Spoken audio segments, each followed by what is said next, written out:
რა გითხრა და მე ვფიქრობ რომ მომენტში პოლიცია ადეკვატურად იქცევა, მომენტში ხანდახან აწარმოებს ხოლმე. ეს ვინც აჭარბებს უნდა გამოიძიონ ისე და პრინციპში ადეკვატურადაც იქცევა ბევრ შემთხვევაში. რა თქმა უნდა, ქვეყანაში მომხდარი სიტუაცია არავის არ მოგწონს, არ ვითანხმებით. ერთი აზრი ისაა ჩემთვის, რომ რა თქმა უნდა სამსახურია, უბრალოდ პოლიციელებზე ვიძახი, ვინც უნიფორმაში არის. ტიტუშკებზე ან სხვა დანარჩენზე აულაპარაკობ, მაგრამ მაინც ვეთანხმები, რომ არ მომწონს მათი აზრი რა, მაინც როგორი დამოკიდებულებაც აქვთ ქვეყანაში არსებულ სიტუაციას. პოლიცია ვფიქრობ, რომ ასრულებს თავის მოვალეობას, რაც საჭიროა. და ცდილობს მაქსიმალურად რომ დაიცვას მოქალაქეების უფლებები, თუმცა ახლა ყველა ნიუანსში ჩახედული არ ვარ. არის აგრეთვე გადაჭარბების მაგალითებიც აგრეთვე. პოლიციაზე ვარ, კატეგორიულად უარყოფითი აზრის და მე ვთვლი, რომ ეს სტრუქტურა თავის მოვალეობას არ ასრულებს. პირიქით არის პირდაპირ ნიმუში, როგორი არ უნდა იყოს პოლიციელი. მე მინდა გითხრათ, მე ვარ შეშფოთებული ამ მდგომარეობით და მე ვთვლი, რომ პოლიციამ და პატრულმა კონკრეტულად ეს რეპუტაცია მას ჰქონდა.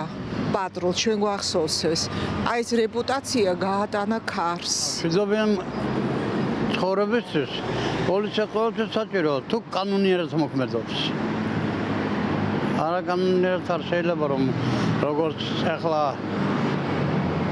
ხალხთან იქცეო მამაკოპაკცევით და ვერ გავიგებ როგორ მოხდება ბოლოს.